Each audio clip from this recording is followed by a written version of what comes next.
Hello, Bob Mihara. We, Hello. we just did, as you like to call, an extended sound check. Thank you so much for thinking of it that way. Absolutely. Welcome to the Speak USA podcast. It's my pleasure to be here. Yeah, thank you so much. We're going to talk about a lot of topics today. It's kind of all wrapped inside of your running for State Representative District 117 in Texas. hmm I'll tell you what, let's start with your background. Tell us about how you got to where you are today. Take it away. Well, the concise version. So I started my life of public service as an Army officer. I went to West Point, graduated in 1999, in the quieter days of the late 90s, and then 9/11 happened. And that was my first sort of testing experience in terms of deciding what I wanted to do in life, because my service commitment was only 5 years. So after I deployed to Iraq in 2003, I had a choice. I could say, well, this is what life is like right now. I had a baby, young daughter. So I had to decide, with no knowing of when these deployments would end, what I wanted to do in life. And I decided that if anyone was going to have to serve in places of conflict and defense of the country at a time like that, that I would be among those. And so I just decided to stay in. I had a varied kind of a journeyman career. Had the great privilege of going back to teach at West Point in the history department.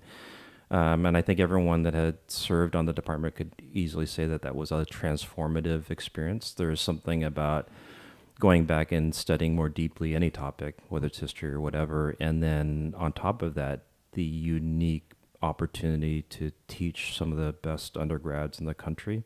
There is no better way to learn something than to teach it, Yes. and to teach it to students of a high caliber. And so that opportunity sort of became a springboard for everything after that. Yeah. Did you ever have students like challenging you in class? These students of high caliber? Oh, absolutely, on a pretty regular basis, and whether it was directly or just by engaging the material, right? People that are intelligent, interested. I was leading. I course directed, wrote the syllabus for the elective on unconventional irregular warfare, and needless to say, at the time, there's a lot of interest in that. So the students that were in that class wanted to know the truth. They wanted insight. And so just by engaging the material, you had to bring it every day. And some days I did better than others. But when you're in that environment, I mean, the largest class I had in that elective, as an example, was 12 undergrads. There's nowhere for them to hide. There's also nowhere for me to hide either. There's 100 K-12 teachers listening right now, very jealous of you.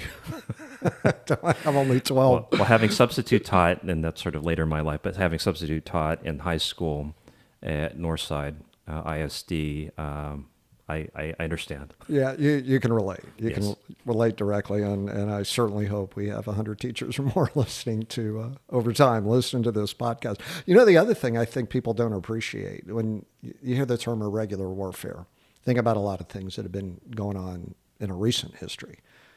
And maybe you're going to teach me here, maybe you're correct me, I don't know. But George Washington did a lot of irregular warfare during the Revolutionary War. There's certainly a lot of it going like on. hit and run tactics. I mean, you're not going to face off the British Army. Yeah, I Straight mean, up, right? certainly raiding tactics were part of the repertoire of the Revolutionary Army, the military forces. So yeah, there was a little bit of that going on. So irregular is meant to encompass a wide range of tactics and forms of war. Yeah. Yeah, and like I said, I'm sure there's about 5 things you could tell me about it right now, but let's Yeah. not get too far, Right. too far off the topic. So, you have your military background, and let's move to what, the things that you did in the military, and you're a lawyer, and you're providing legal services to people, maybe people who are not able to afford those legal services. Tell us more about that. Yeah, I guess so the bridge for that, the continuity is that they're both motivated by the same heart and passion for service for others, service who can't do what you're doing for themselves, whether it is serving on a battlefield somewhere that is not the province for just run-of-the-mill folks, right? It's something for militaries to properly serve in defense of the country. Similarly, when I decided to retire, because I wasn't a lawyer in the Army, right? I was a sometimes academic, and I ended my career as an Army strategist, so developing long-range plans for institutions, sometimes war plans. So I was not legally trained, other than my command responsibilities required. And so when I went to law school, I went to law school for the purpose of providing legal services to defend the rights and privileges of those who couldn't afford to hire an attorney for whatever cause of action might be relevant. So I did that on purpose. And so going into law school, and I immediately started looking for opportunities to meet the needs of low and sometimes modest income folks. And we could get into this in terms of access to justice, but I went there specifically for that purpose. Yeah.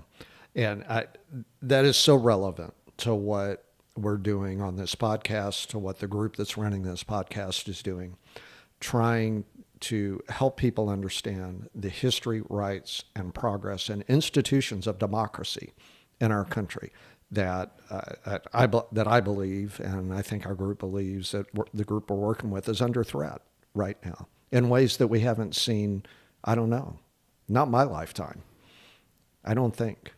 Yeah, I mean, it's one of those tricky questions, right, in terms of history and past experience, because I think the honest truth, right, is that a lot of the rights and privileges that we often, I include myself in this, take for granted, have always been under threat, depending on which demographic you happen to fall into, whether it's women before suffrage, whether it's African Americans and Jim Crow South, right? That these have always been tenuous rights. What a perspective, right? Actually, yeah. And I should have known that already, but I'm sorry. No. But yeah, back to you. Like African Americans, they didn't have the rights that we did, and still in many ways are dealing with things that we can't even begin to appreciate. Well, I think in your defense, right? I mean, the part of the challenge that we all face, and we get into this when we talk about activism and my choice to run, right? That that all of us are sort of, it might be too strong a term to say we're prisoners of our experience, right? That we all live the lives we live, and the lived experiences that others have that receive these issues like institutional strength and rights and privileges are received through that experience, right? So for myself, the revelation came through not only serving in places that were blighted by conflict, but also as an academic scholar and as a legal scholar, that you come face to face very quickly with, if you're open to it, to the reality of what others are living, and then you're able to contrast it with your experience, and you realize how big of a gap there is between yours and that of others. And so that's something you're not quick to forget, but it's something that's very easy to miss if you're not confronted with it. Yeah, and we can intellectually get our hands around it, but it's a very different thing to actually live through it and to feel it. Yeah, no question about it. One of the things we talked about before we started, I said I want to do, and I think this is the moment to do it, actually. Our democratic progress, history, rights, and institutions goes back to the U.S. Constitution. That's the fundamental. And right here, I have the Sixth Amendment to the U.S. Constitution out of the Bill of Rights. I'm going to read it. Not the original. You got to watch. Yeah. I know. You're not supposed, when you're presenting, you're not supposed to read anything, right? Well, I'm about to break that rule, everybody. Okay, here we go. The Sixth Amendment to the U.S. Constitution. In all criminal prosecutions, the accused shall enjoy the right to a speedy and public trial by an impartial jury of the state and district wherein the crime shall have been committed, which district shall have been previously ascertained by law, and to be informed of the nature and cause of the accusation, to be confronted with the witnesses against him or her, to have compulsory process for obtaining witnesses in his favor, and to have the assistance of counsel for his, her, or whoever's defense. This is our fundamental right. It is. I don't know about you. I see this being challenged right Oh, now. absolutely. In a lot of ways. Yeah, and I think this is part of the ambition of your organization, of the podcast, and those of us that are engaging in politics and activism in a way that never occurred to us in a prior, right? That you by focusing policies on disenfranchised or marginal populations, right? That a lot of people are not perceiving the threats that are out there to things like the Sixth Amendment rights, right? Right. The absconding of individuals that were deemed to be not lawfully in the country without all of the safeguards and procedures of due process, right? Those are presumed to be valid by many people because of how those populations have been labeled and branded. But what I think many are missing, and partly because this is what they are being led to believe, right, that this is not a threat to anyone else that is lawfully here, that is a good citizen, quote unquote. But what was inherent in the Sixth Amendment and the initial Bill of Rights, the first 10 amendments, was an uncompromising fear of government power among the framers, right? That the first 10 amendments were fundamentally about telling the government what it can't do. Right. Right. And so, as much as those who advocate for such policies wrap themselves in the flag and the founding, what they are doing, in my mind, is a direct contravention and threat to those initial 10 amendments. To the original intent. Right. Because I know some of the way that's thought of is that these are not rights that are being granted newly. They are rights that the people already had. Mm-hmm. And they're being told you can't take them away. Exactly. Right. And whatever you might think of the accused, in this instance with criminal accused, and something, right, you go back to the anecdote, the story of John Adams defending the Redcoats, right? It doesn't really matter who the accused are. What is fundamentally at issue is the government, not the accused, because the accused might be guilty of sin, but if the government does it the wrong way, then it becomes a threat to everyone. And that was fundamental and central to the focus of the founders. Yeah, I feel threatened. I mean, seriously, I wonder. I'm pretty vocal. I'm pretty vocal about how I feel about these things, and I think sometimes, what the heck am I doing, right? Yeah. And by the way, I say that, and I probably am one of the people who should be the least worried about that in a lot of ways, right? But if I can feel it even this much, maybe that's the thing with me and, my peers. Like, we haven't grown up with this, and all of a sudden we feel this. I wonder. Yeah, I think that's where, and you're a student of history as well. I think that's where an understanding of history reveals that that's really just an illusion. That sense that you're less threatened, right? Unless, and this is the outright, is that if you decide to become sort of compliant, right, that you change who you are and become okay with those abuses, then yeah, if you become something other than you are and okay with those things, then you could, in some sense, be safe. But I think even beyond that, on the far side of that, if anyone this is studied an autocratic or oppressive regime, there is no safe harbor apart from being at the pinnacle of power, like the one at the top, right? Because everything is subservient to that. Well, you can see that in Russia. Oligarchs who all of a sudden are not oligarchs. Yeah, because the guy at the top decided. Yeah, everything is subject to the logic of power, and power serves nothing but itself. And so there's no loyalty or pattern of good conduct that is safe, because ultimately whatever serves power is going to prevail. Yeah. And one might argue, although I'm sure there's nuance to this, that if you're not safe anyway, you better speak up and occupy the space. Heather Cox Richardson, do you know who she is? One of the things she said I love, there's a lot of things she has said that I really like. But this one I really like. She said, demand that your government, your democracy, do what it's supposed to do. Don't accept that it's not working. Demand that it work. Mm-hmm. And here I am. I'm demanding that it work. Exactly. I mean, in a key part of what she's pointing to, right, is that a response to all of this is kind of apathy and nihilism, right? And that is a rational response to the situation. What she's calling to is to turn away from that, and consider your own, in the most extreme sense, your own mortality as being secondary to the hope of accomplishing something, as opposed to turning to nihilism or whatever. Yeah. And that, that makes me think about our military members who have chosen to serve, right? And many times have chosen to serve in dangerous places, right? That's Yeah. the opposite, right? I mean, Mm-hmm. it's the opposite of nihilism, I think. I don't know. We're probably Yeah. getting too deeply into philosophy here, but it is a conscious choice Yeah. I to mean, try to bring about something better. yeah, I think that's why the parallel comes readily to mind, because if you're conscious and intentional and hopeful in your military service, then you choose the choice of disregarding your mortality for a purpose. But there is also the shell shocked phenomena where you sort of retreat within yourself, become a shadow of a person. You put one foot for the other, but under the extreme duress of combat, that happens, right? And there's nothing shameful. That's very natural.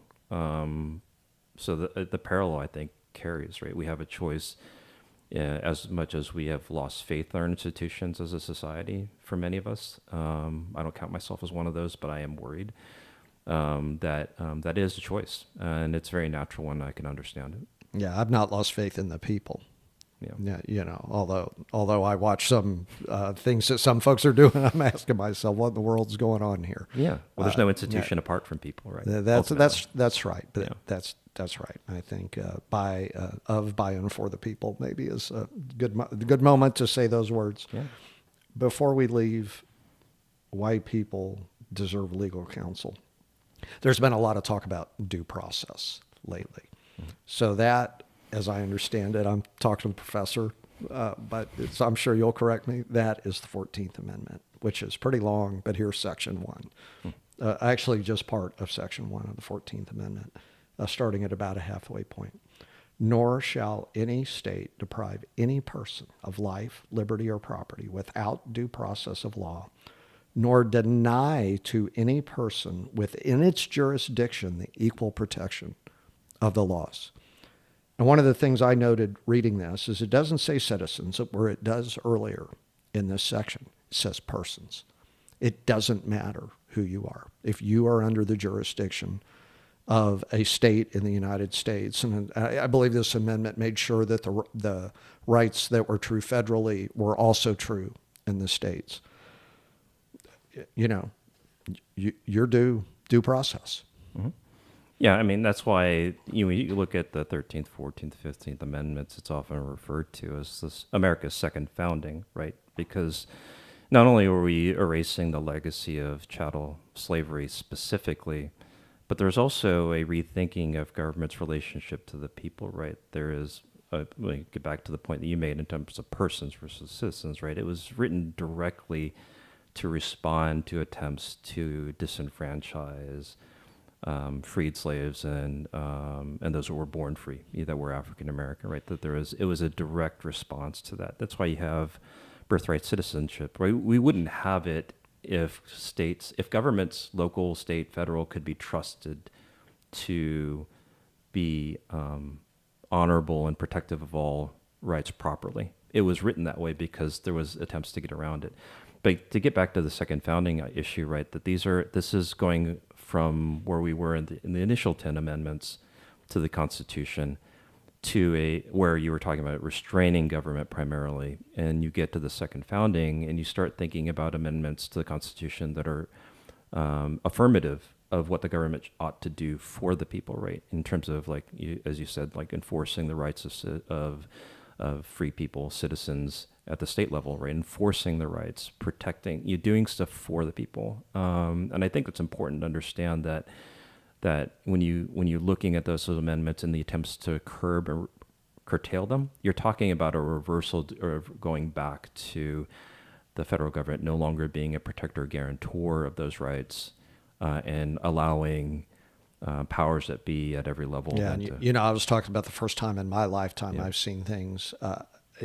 And please tell me if you think I'm on track here. But you hear a lot. It's the first time the two administrations. It's the first time that rights have been taken away. Instead of rights getting broader, they're getting narrower.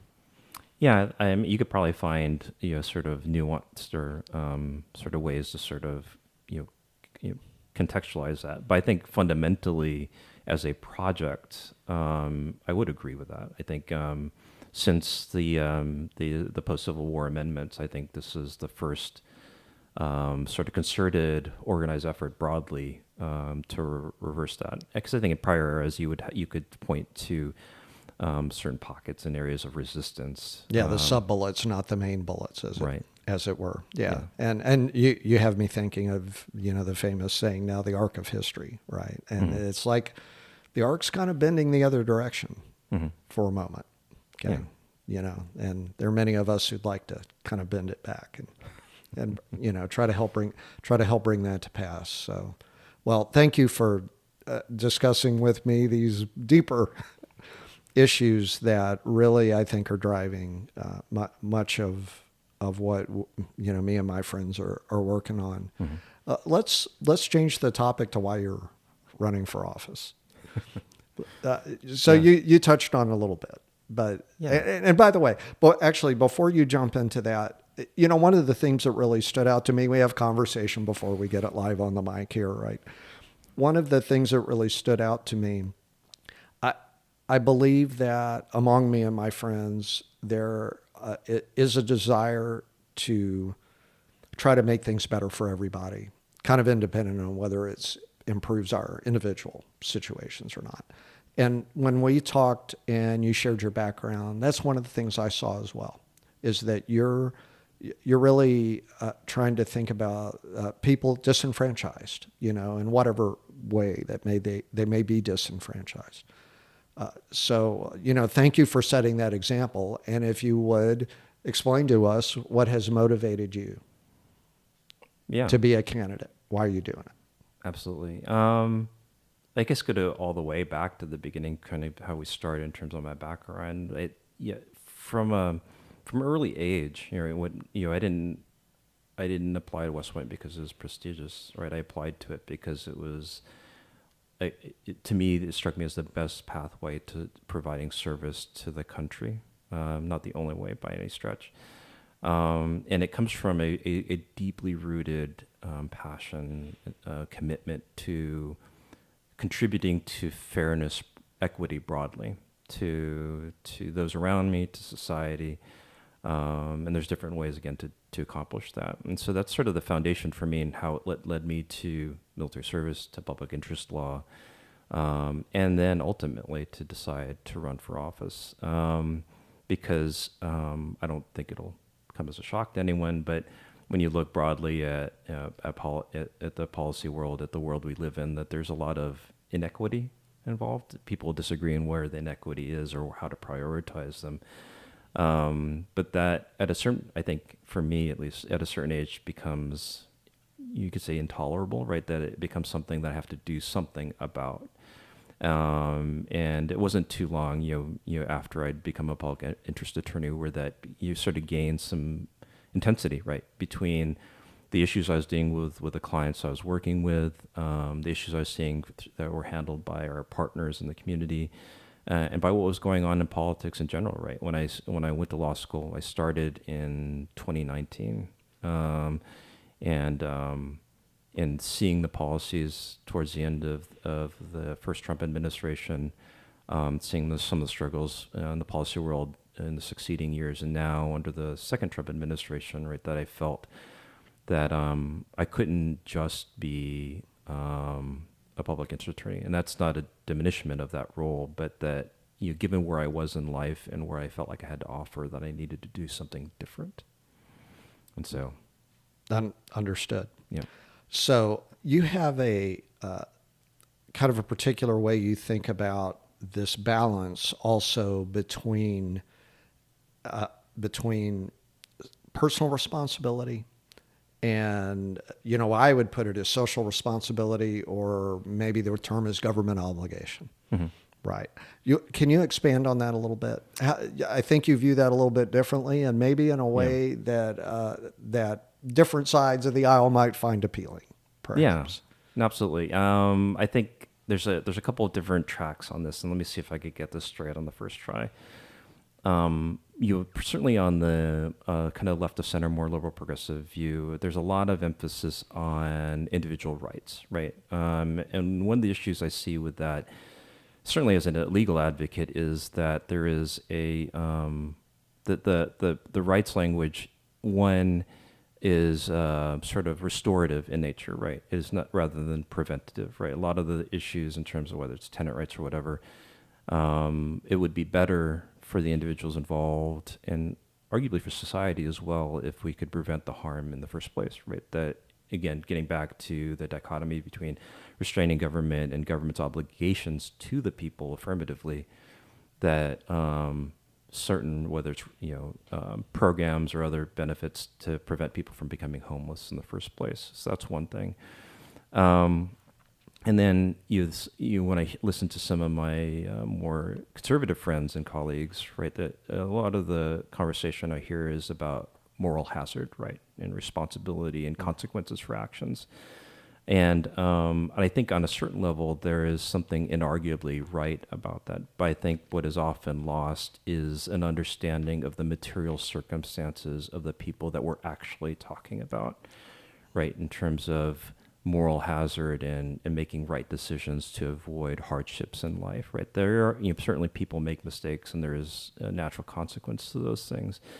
But the vast majority of people that I deal with as a public interest advocate, what you name whatever the issue might be, that sense that if we help people out, that it'll bail them out of bad choices, and that creates moral hazard and it incentivizes bad things, kind of misses the context legally and historically for why people end up where they are. And that's, for me, as a civil legal rights advocate, as a both in the criminal and the civil side, that the vast majority of people I've dealt with, that kind of dichotomy, it doesn't reflect the reality. And so when I look at government responsibility versus individual responsibility, I see it kind of through that lens, where as someone who's advocating kind of as a centrist, left of center person for addressing the needs of those that are most desperately in need, that there needs to be a balance of not only advocating for individual rights in terms of what rights people ought to be granted, but also a rethinking of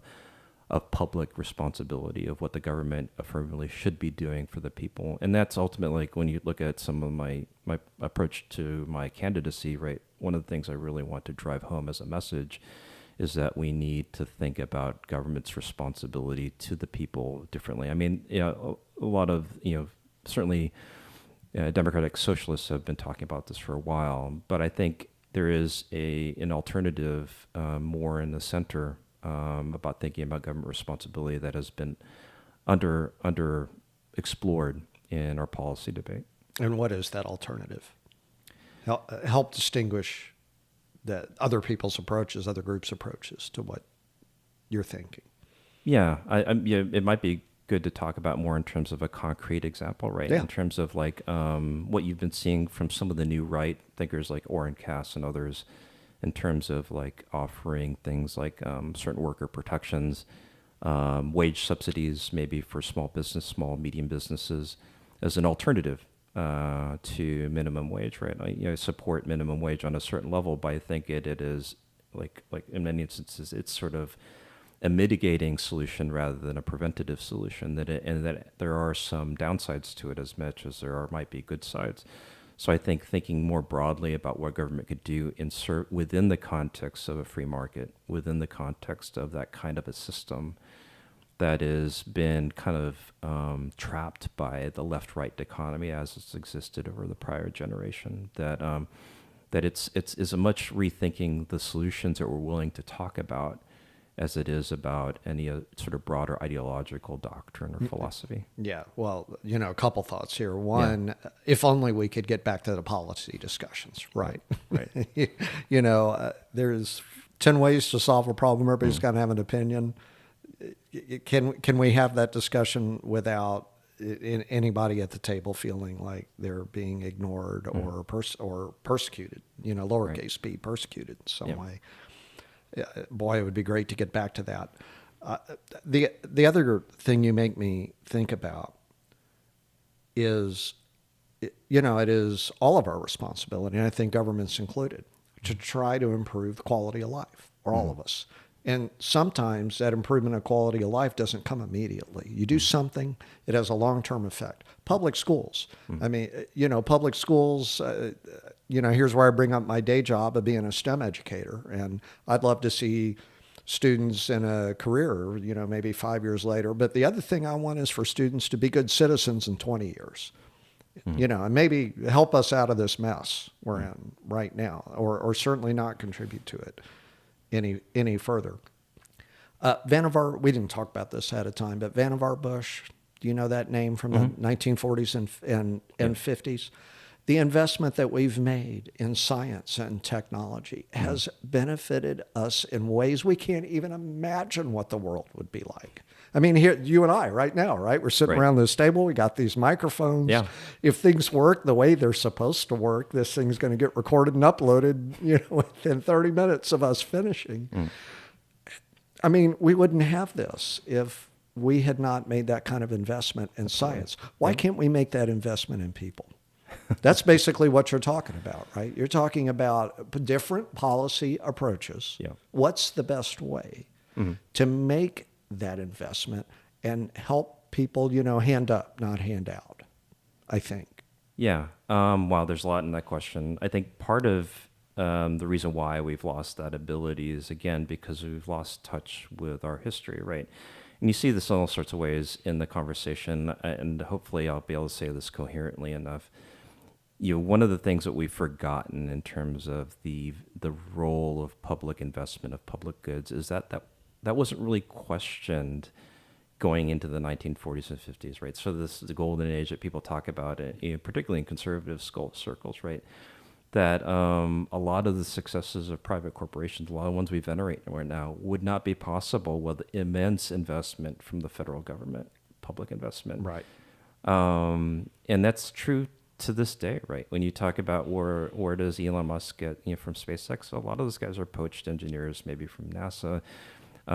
There's a lack of accountability. If their rockets blow up, there's no Senate inquiries, right? It's just, we'll do it again, right? So a lot of the risk taking that they're able to take is because of what came before them through government contracts and entities, right? So that lack of awareness, venerates the venture capitalists and the tech bros and others, right? And undersells the value of public investment, public goods. So part of that is just is a social, political, cultural perspective that we've lost. Now, how to address some of those issues and helping people is sort of related to that, and that STEM versus humanities and other things in terms of being a good citizen, is that we've forgotten why the university system and the degree systems that we were created, right? What made them valuable and improved as a system, and it was to create good citizens, right? The pieces fit together to create the person. What has happened as the economy is come and gone up and down over the succeeding generations, as we've gotten further away from the 50s, is we have kind of this credential chasing culture, right? And you go back to some the classics in ancient China in terms of Mandarin system, right? You have similar sort of situation, right, where the credentials are your ticket to getting into those safe jobs that everyone's telling you should go to college for. So you end up with gold plating, platinum plating job descriptions, and so the market shifts, and you got to offer those degrees, and so we've lost track of the importance. One of the things I always tell my students that were interested in going to grad school is one of the things you should come away with from a graduate degree, and if you're conscious and self-aware, is the thing, if you got nothing else, is how deeply ignorant you have been and you always will be, right? Because if if you learned anything in grad school, that was all stuff you didn't know before you went there. And that was that one degree. How many degrees are there?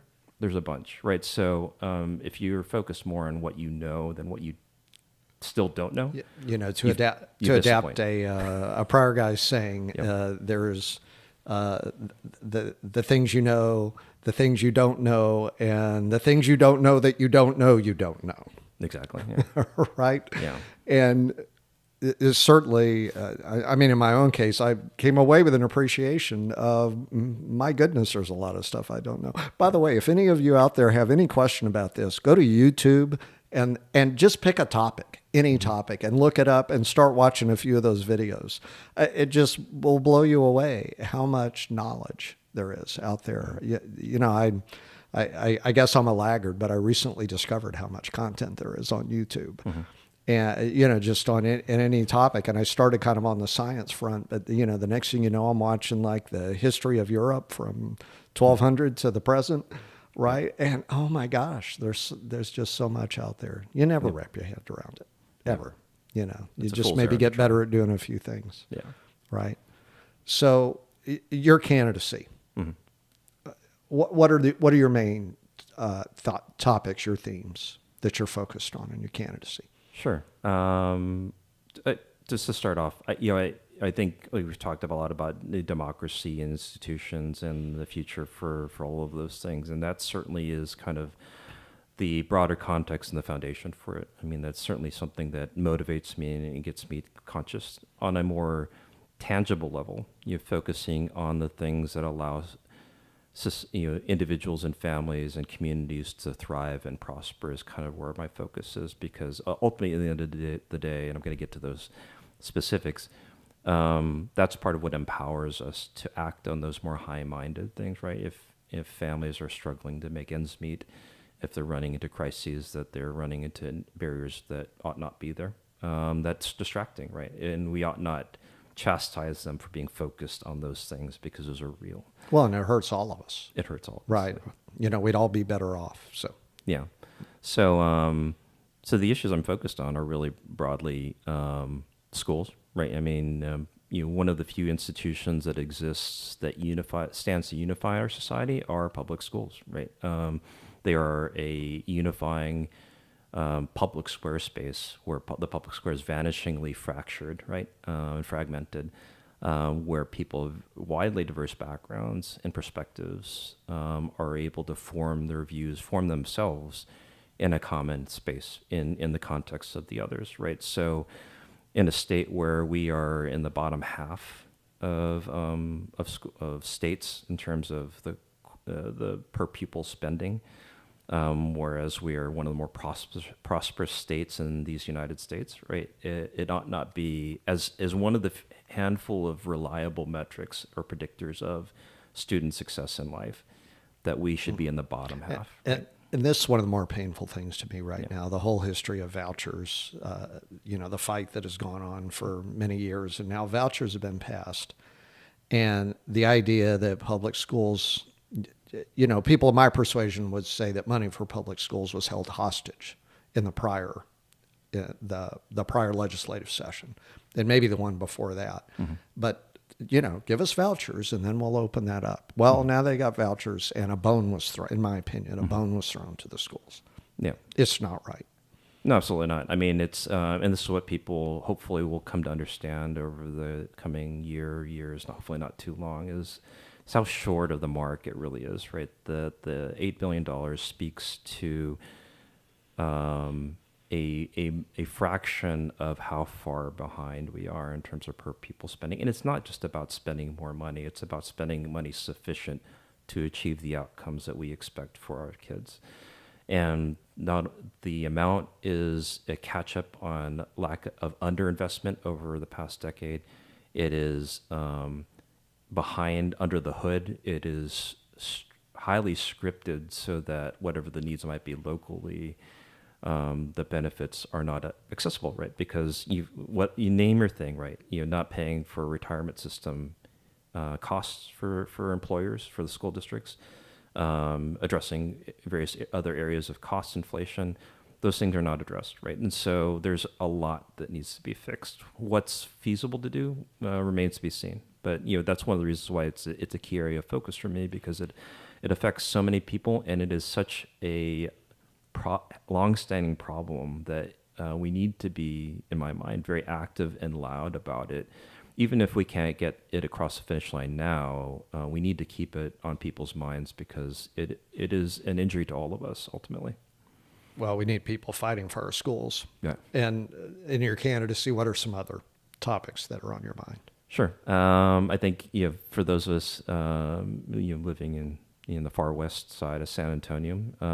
Hey, let's stop right there, because I think I missed that part. So what's your district? Your district number? 117. 117.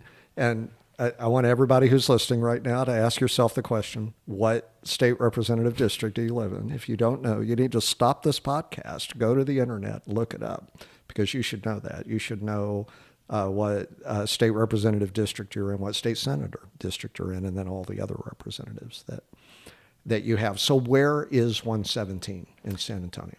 So the boundaries, like all the districts, is a little bit wonky, but it's the far west, sort of stretching from Culebra and then wraps around past Lackland, Port San Antonio. So it's an interesting district, like a lot of our districts are, in terms of covering both the exploding far west Alamo Ranch area out south towards some of the traditional south side of San Antonio. Understood. Yeah. So schools and what else? And it's one of those words, right, that sort of immediately your eyes glaze over. But infrastructure, right? So roads, transportation, flood mitigation, flood control, right? That again, is in a state, in a locality area that has exploded, right, in population and economic activity. In my mind, there's a lot of infrastructure that needs to be caught up, and I think the flooding that we had at Perrin Bidle, up in the hill country at Kerr County, that those are just reminders, right, that we underinvest in those things to our peril. And if a conservative-dominated legislature, locally or statewide, is afraid to levy special taxes or bond measures in order to pay for things that they know in their heart of hearts that will save lives, that's something we need to fix, right? To me, that's intolerable. What are we doing?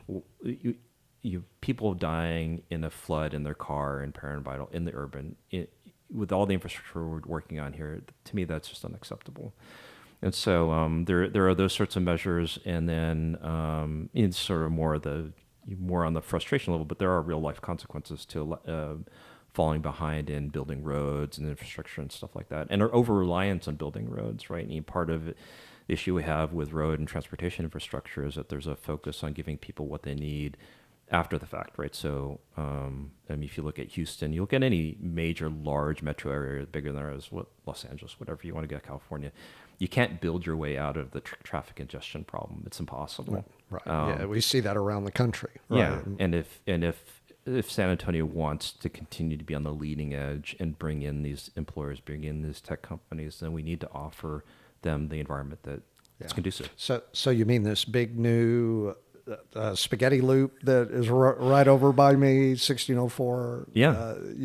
And I-10, that's not going to solve all of our transportation problems? No. I'm appreciative of what it's bringing, but if anyone believes that's going to solve the problem, they're not really paying attention, right? And it's not the fault of the citizens. This is something that politicians have to tell them, because they're the ones looking at the big picture. They're the ones looking at the bill. If you want to get away from relying on gas taxes, right? I mean, one of the issues with building your way out of this, right, is every mile of road requires money to pay for its maintenance, right? So you're solving one problem, but you're also adding to the cost of the long-term maintenance.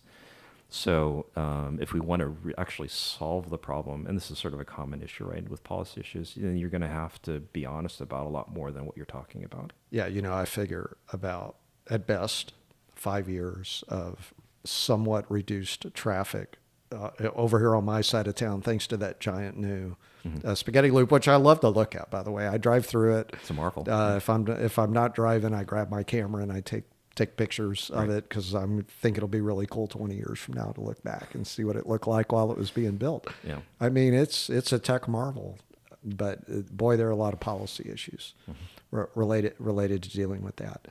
Let me also bring up topic of veterans and seniors. I know you've done that some of that kind of work in your current work, and I know that's something that's on your mind as well. Yeah, I think it's pretty wide ranging, but there is a need to, and some of it's already being addressed. But there's a need to expand and address more comprehensively the issues that are facing our veterans and seniors in terms of long-term care and healthcare in general. Right, that a system, as much as it benefits them, a system like the VA has never been fully reconciled as a bureaucratic system, which is, I apologize, it sounds really wonky. It's just harder to get the benefits than it ought to be, right? The systems that we have, the safety net we have, because it is designed in part to answer to more conservative mindedness, like again, there is an apprehensiveness on the right about being taken advantage of people that are getting benefits that ought not to, that they're willing to hurt people that do need it, right? This is sort of the same the other side of the same coin about not wanting to grant due process or other rights to the accused in criminal proceedings, right? There's this fear for guarding the innocent. There is a fear for allowing the guilty to go free, that you're willing to hurt however many innocents there might be. It's the same sort of problem, right? That these social safety net programs are designed to say no. They're designed to find the wrong persons. So ironically, the most, like in terms of like Social Security, or Medicare, right? That rather than going after the real offenders, which are typically the middlemen within the healthcare industry that are providers that are actually doing the biggest fraud. They're squeezing individual applicants for benefits, and so a lot of this is at the federal level, but certainly at the state level, we could do more to fully participate in Medicaid, right? It's easy, right? It ought to be easy.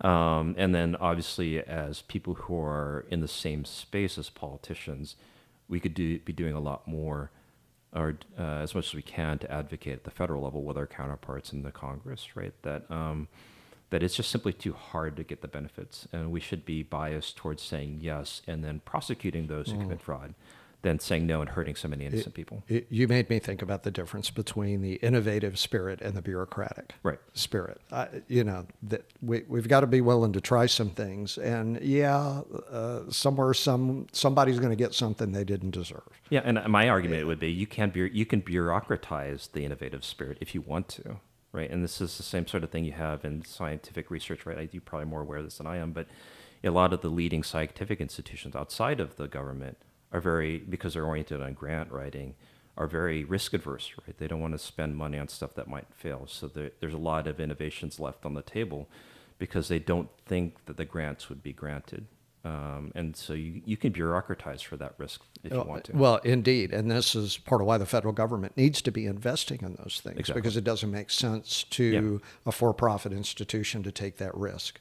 Yet we know there's a grand benefit out there if we can only reach it, right? Yeah. All right. Well, I'm going to try to bring us in for a landing. We're starting our descent. I'll put it that way. Okay. we're not putting down the landing wheels yet, but starting our moving toward close.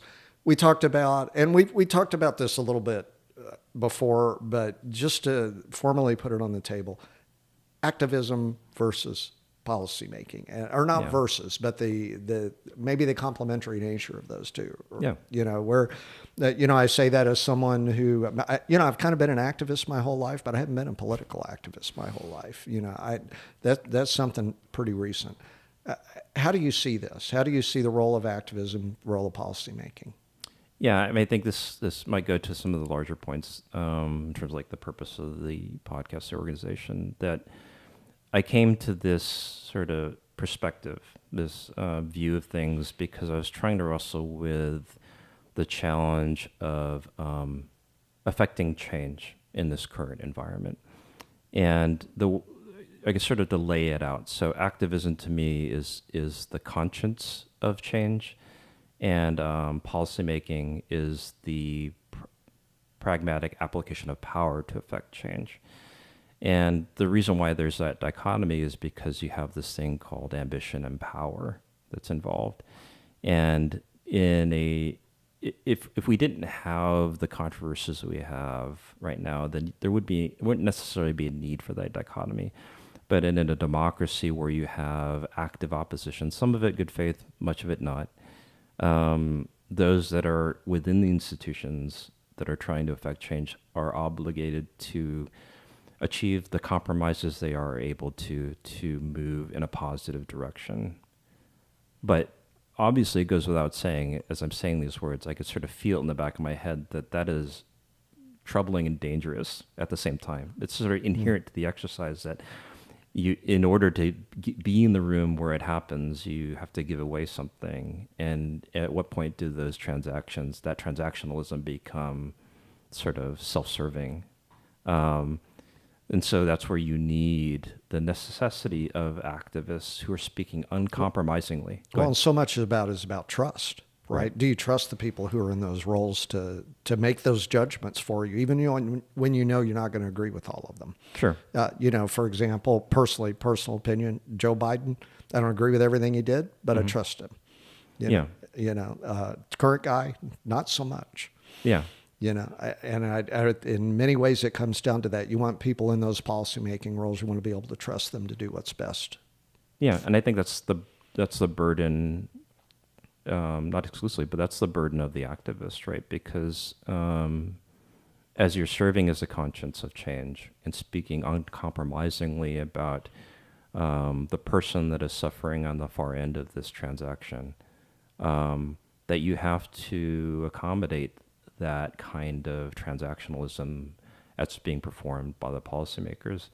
Not that you have to endorse it or otherwise, try to validate it, but it is part of your burden to carry. And I think that's part of where the necessary pairing is, right? That you need both. And so policymakers should not sneer or deride or otherwise denigrate the activists who are speaking truth to power, or speaking to principle. It's not that they don't or can't get it of what's practically possible. It's that they are confronting the reality every day, all day. And someone needs to remind, like angel on our shoulders, what it is we're giving up, because it's in recognizing what we're giving up that we actually are honest with ourselves and acting in good faith. If it's too uncomfortable to think about those things, then we're opening the door to perdition, right? You're opening the door to becoming that sort of crass, sort of like transactionalist who says they need to stay in office to defend the people as if they're the savior, right? It opens the door to that kind of impulse because we're all prone to it. It's like anyone who says that they're running for office doesn't have a measure of vanity is they're not fully self-aware, or they're manipulating. They're not telling you the truth, right? So we're all prone. Well, you got to believe you can do it. Yeah, and that's in our fallen nature. That is part of the package, right? If you believe you can do it, there's a part of you that says that you alone can do it, right? And then it's just you just have to recognize that and guard against it. There's no out for that. Yeah, and indeed. I'm reminded listening to you talk, there's things there are tension between that are never going to be resolved. No. Never ever, right? When, so many people, they just want certainty. They want resolution. Right. And certainly we can resolve more things over time, but there are just some issues. Yep. I don't think the Democratic and Republican Party or whatever they're called 300 years from now is going to be, on the same page about everything. Exactly. I'd like to think. All right. So last question for you. There's people out there who are like-minded with what we're doing in our group, and they want to know how to engage, but they've never engaged before. They don't know how to get started. What would you tell them? I would tell. What can you do? Yeah, I would say, in the most sort of going from the 30,000 foot level is just start with where you are. A lot of this about what you're doing, about what I'm doing, right? I am running for office, right? But ultimately, it's not about the office. Broadly speaking, it's about the conversation. not conversation for its own sake, but again, like we've talked about sort of different ways, right? Is growing the awareness of the issues and the solutions and becoming fully engaged with that reality as a starting point. So it really starts with where you are, which could be your coffee group, it could be your Sunday group at church, it could be your lunch group at work, is not allowing protocol or etiquette to get in the way of being transparent about who you are and what you're concerned about.